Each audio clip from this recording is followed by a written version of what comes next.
आप उस हथियार का इस्तेमाल नहीं कर पाए हैं। तो मेरे जो सर्वमान्य नेता हैं इंजीनियर आईपी गुप्ता साहब, उन्होंने मुझसे कहा कि अपने लोगों के बीच में जाएं, अपने लोगों को बताएं कि आपने उस हथियार का इस्तेमाल क्यों नहीं किया, जिस हथियार को बाबा साहब ने आपके मान सम्मान स्वाभिमान सुरक्षा और अधिकार के पाने के लिए दिया गया था। तो साथियों, मैं माननीय इंजीनियर आईपी गुप्ता जी का वही संदेश आपके बीच में लेकर के आया। तो आप सभी साथियों से मेरा ये सवाल है, क्या आप चाहते हैं कि आपके बच्चे दरोगा बने? क्या आप चाहते हैं कि आपके बच्चे टीचर बने, प्रोफेसर बने? क्या आप चाहते हैं कि आपके बच्चे डॉक्टर बने? क्या आप चाहते हैं कि आपके लोगों के हॉस्पिटल हों? आप चाहते हैं आपके लोगों के इंटर कॉलेज हों? क्या आप चाहते हैं आपके लोगों के डिग्री कॉलेज हों?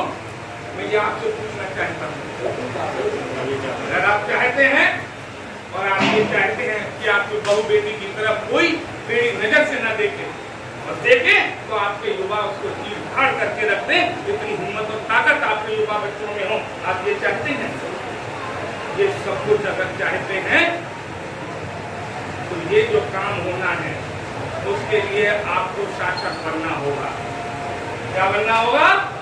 शासक, राजा। आपको राजा बनना होगा, गद्दी पे बैठना होगा जिस पर राजा बैठता है। राजा कैसे बनेंगे? तो इतिहास में आप जाएंगे तो तलवार के जोर पे एक राजा दूसरे राजा से युद्ध करके फिर गद्दी हत्या था।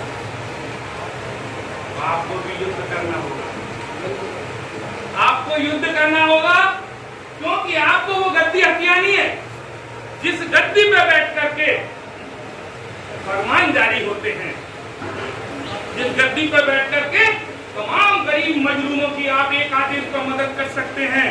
आपको वो राजा की कुर्सी हथियानी है, उसका कुर्सी पे जाना है, तो उसके लिए आपको युद्ध करना है। अब युद्ध कैसे करना है? कोई तोप नहीं चलेगी, बंदूक नहीं चलेगी, तलवार नहीं चलेगी। बाबा साहब ने क्या किया मैं बता के मैं आपको बताने आया हूँ। तो आपको वो जो गद्दी हथियानी है, शासक बनना है। शासक कौमों के साथ कभी अन्याय अत्याचार नहीं होता। किसी की हिम्मत है कि एक ठाकुर समाज की बहू बेटी जा रही हो और 7 बोतल का नशा किसी सड़क पाने कर रखा हो, उसे ये बता दिया जाए कि खतरा नहीं है, 7 बोतल का नशा कर जाएगा तो बहू बेटी को छेड़ नहीं सकता। लेकिन हमारी बहू बेटी जा रही है, बुरी नीयत से कमेंट करेगा, इसका मतलब समाज में हमारी कोई हैसियत नहीं है। इसलिए इंजीनियर आईपी गुप्ता साहब ने कहा कि आप उत्तर प्रदेश के अंदर 3 करोड़ से ज्यादा हैं, आपकी आबादी इतनी होने के बाद आपके उत्तर प्रदेश में ओम प्रकाश राजभर, जो थोड़े से जिले में राजभर जाति के लोग रहते हैं, उन्होंने अपनी पार्टी बना ली और वो सत्ता में मंत्री रहते हैं और राजभर समाज के कोई काम नहीं हो रहे हैं। और तो और कश्यप निषाद बंदा बिंदु मल्ला जाति के जो लोग हैं जिन्हें झूमर कहा जाता है, उन्होंने निषाद पार्टी बना रखी। संजय निषाद उनके नेता हैं, वो भी सत्ता में बैठे हुए हैं। जैन चौधरी साहब 4 के नेता हैं, वो भी सत्ता में बैठे हुए हैं। पूर्वी समाज की अनुप्रिया पटेल है, वो भी सत्ता में बैठे हैं। इनकी 1-1 करोड़ की भी आबादी नहीं है उत्तर प्रदेश के अंदर, वो सत्ता में बैठे हैं। वो शासक हैं, शासक जमात में गिने जाते हैं। अब 3 करोड़ से ज्यादा की आबादी रखने वाले लोग कहाँ गिने जा रहे हैं? वही गिनता है आपकी। तो आप चाहते हैं कि आने वाली जो आपकी पीढ़ी है, आपके आने वाले जो बच्चे हैं, काम के मान सम्मान स्वाभिमान के साथ जिए, उनकी पढ़ाई लिखाई फ्री हो। वो ख्वाब देख रहे हैं दरोगा बनने का, वो दरोगा बने, IAS बने, PCS बने, डॉक्टर बने, नेता बने। ये आप सब चाहते हैं तो आपको लखनऊ की गद्दी हथियानी होगी। वो कैसे हथियानी है, उसके लिए क्या करना होगा, वही संदेश मैं आपके पास लेकर के आया हूँ।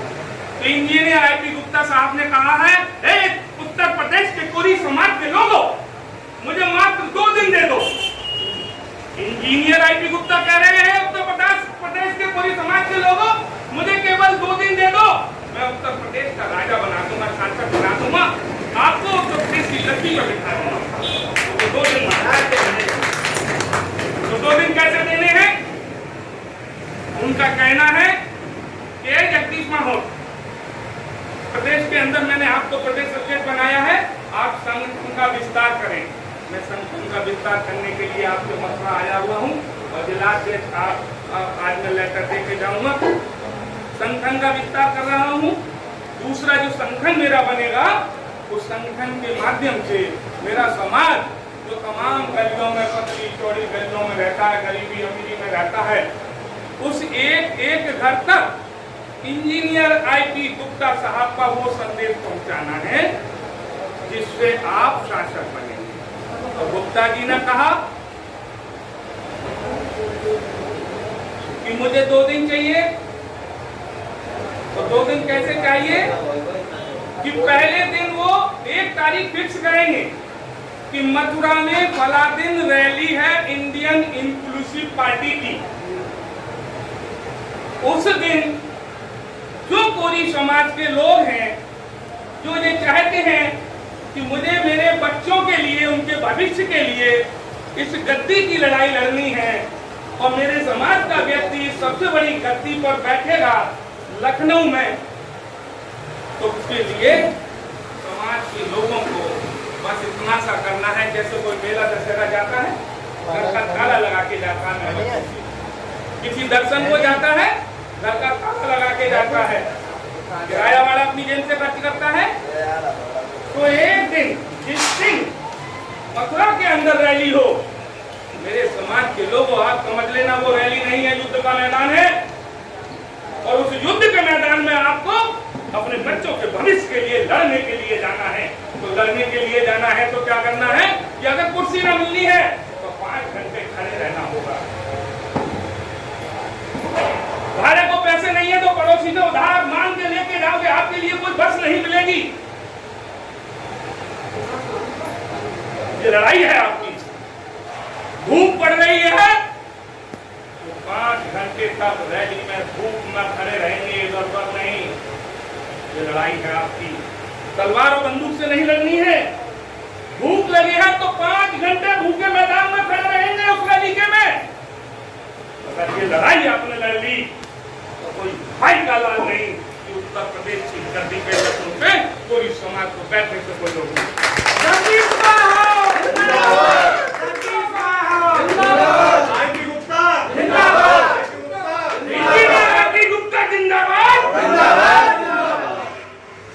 तो साथियों, पहला दिन ये कि आपके जिले में जो रैली होगी, एक एक व्यक्ति को अपने बच्चों के लिए, आने वाले बच्चों के भविष्य के लिए एक दिन लोकल रैली में देना होगा।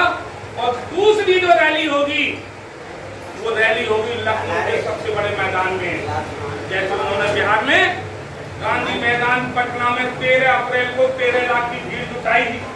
एक बस, एक टेम्पू, कोई भाड़ा समाज को नहीं दिया।